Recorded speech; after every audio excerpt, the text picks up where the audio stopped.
In this video, we're going to highlight positions, players that we differ from the consensus and where Jim differs from my value meter rankings on Rotowire. Let's jump into quarterback right away, Jim. I've got Dak Prescott at 10. You decline that ranking there. Tell me more. Yeah. So 10 is fair. It's definitely fair. You draft him as quarterback 9, a little below it. I am just worried. The vibes in Dallas were just creepy this offseason. CeeDee Lamb not coming out. I'm not sure the receiver room, but I'm more concerned about that offensive line. I mean, they're bringing in a new left tackle, Tyler Guyton, bringing in a new center, Brock Hoffman. Right tackle, Terrence Steele is awful. And guess who they're playing? Myles Garrett and company, the Cleveland Browns, who are going to bring a ton of pressure, and they have 3 really good corners. So I'm just interested to see how Dak Prescott comes out here. I hope you're right on this one, Jeff, because it would be great for Dallas if Prescott came out. I'm a little more pessimistic with Dallas being in the road with the offseason they had. I get it. It's not just a vibes objection, though. You gave real good reasons in addition to vibes, so I'm impressed with that. But tell me, like, if you have Dak, who's your pivot? Who are you going to use instead this week? In the leagues where I drafted Prescott as a couple, I drafted Kirk Cousins as well. And I know Pittsburgh on the surface sounds like a tough matchup, but in reality, the offensive tackles in Atlanta are very solid. They can hold up. They have the new quick strike offense. They could throw it to Bijan a little bit if they need to, as well as Drake London and company. So I'm optimistic that if I have to pivot, Atlanta's at home. I'm not as scared of Pittsburgh as maybe I should be. So I am way down on Cousins this week. So we definitely differed significantly here. We're trusting that Cousins is fine, that Achilles is fine. This is a sight unseen sort of thing. Kyle Pitts showed up in practice with a bad hammy today. I am scared of the Pittsburgh defense. I think the pass rush in particular, it's a what week, so I'm concerned. But I will not be using that pivot. I'm going to go ahead and press forward with my boy Dak. Let's move on to running back. We don't always have to agree on these. At running back, Kyren Williams. I get the season-long objections to Kyren Williams. You know, they drafted Blake Corum. Kyren Williams is historically fragile. Missed some games last year. Oh, no, he's returning punts. I don't think that really affects what happens this week against the Lions.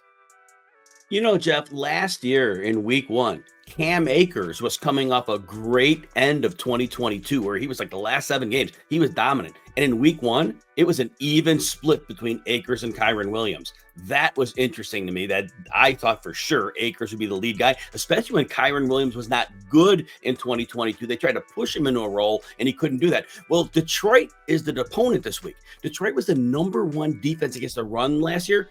And they added DJ Reader and Jack Campbell's in his second year, and he was growing as the season went on. So I think Detroit's going to be a nightmare matchup for teams. And I think this game is going to shoot out in terms of the Lions being able to score as many points as they want. And even though Williams is a capable receiver, I think that Stafford's going to have to be pushing the ball against that secondary quite a bit. So that's my level of concern there. Fair. I get it. I think Kyren Williams will be involved in the passing game. I think that split was weird last year. Sean McVay never liked Akers. Remember in 2022, they very nearly cut Akers before he had those heretofore mentioned 7 good games.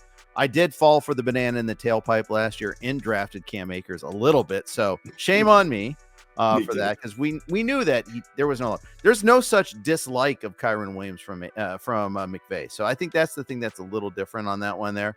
I've got Williams at 7. You have him outside of your top 15. I don't have any Kyren Williams this year. That's the funny thing is I did not draft him once because for the season, I am down on him. But I think it is one of those things where good minds can agree to differ. I'm not going to be going and starting Najee Harris over Kyren Williams. I'm not starting Aaron Jones over Kyren Williams. That being the case, I'm still going to probably plug ahead and start him. So real quick, Jeff, if you drafted Kyren Williams, you're starting him. I don't worry about my naysaying on him. You drafted him, you believe in him, and roll with it.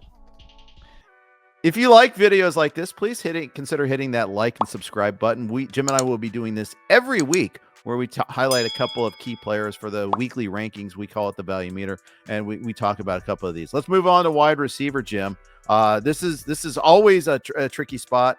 Especially because we have to dig into the cornerback matchup sometimes. Sometimes you're dealing with injury. You're just a Rams hater, though. I don't understand. Yeah, I am. So tell me more about why you're down on Puka Nacua at 14. You know, there's a couple things. I mean, first of all, Cooper Kupp was the talk of camp. The word is that fully healthy, and apparently they're saying he was not healthy last year, which I thought he was when he came back in week 5. Apparently not. And the other comment, the passing game was running through him, which would be no great shakes because obviously that offense has run through him before. But what I want to point out is last week when Kupp was on the PUP list and missed the first 4 games, comes back in week 5. In 4 of those first 7 games when Kupp was back and was being utilized, Puka had 43 or fewer yards in 4 of those 7 games with 1 touchdown. And you want to go the first 10 games Kupp was back. Nakua only had 3 games over 71 yards. So it was basically the first 4 games when Kupp was out. And then when Kupp was slowing down at the very end, the last 4 games, Nakua raked in those 8 games. But in the 10 games in between when Kupp was kind of a factor, Nakua really wasn't. And then that missing a little time with that knee issue, it's just one of those things starting the season not quite right. Do you have Kupp ahead of Nakua straight up? I do. I think you're making a reasonable case, and I think many others have. Many fine people have, to borrow a Pat Mayo bit. But I do update my rankings every Thursday. You have persuaded me to move Nakua down. He will be moving down on this list. Well done, Jim Coventry. Tight end. I don't see too many hot tight end takes, especially from the top group there. I mean, Kyle Pitts is hurt right now, so that's something we're going to watch there a little bit as we watch the practice rankings.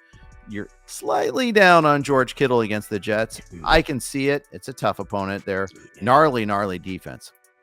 Yeah, and this is one. Look, you drafted Kittle. I say this. There's ups and there's downs. You start him because you never know when the ups are hitting. But I was concerned, like Trent Williams just walked in this week. He's the only offensive lineman we could count on there. Dominic Pooney, the rookie, maybe just looking well in camp. Kittle maybe needed to block here more than usual if Trent Williams is not completely himself, because the Jets are excellent in the front line, excellent at linebacker, excellent at corner. There's no weak spot. Kittle maybe needed greatly, and Brandon Ayuk is working his way back. Christian McCaffrey missed most of camp. I just think this offense is going to be a little discombobulated coming out, and I think Kittle may have to block a little more. And I don't know that the 49ers are coming into this game and putting many points up. That said, it's very close in our rankings, but there were very few tight ends to quibble about. Indeed. And I'm not going to make an impassioned case because 7 versus 10 is tough. And of course, you got Kittle, you're starting him because I think there is a pretty clear top 9. Some may even call it a top 7, but depending on what you're doing with Ingram, depending on what you're doing with Ferguson. But, I think you had him, you're starting him. I think that's pretty clear. You can find more of what Jim does at Rotowire, what I can do at the with the value meter, rotowire.com/try. If you like these videos, again, please smash that like, smash that subscribe, leave comments. We like comments. We'll respond to them. Please do so. Thanks for watching.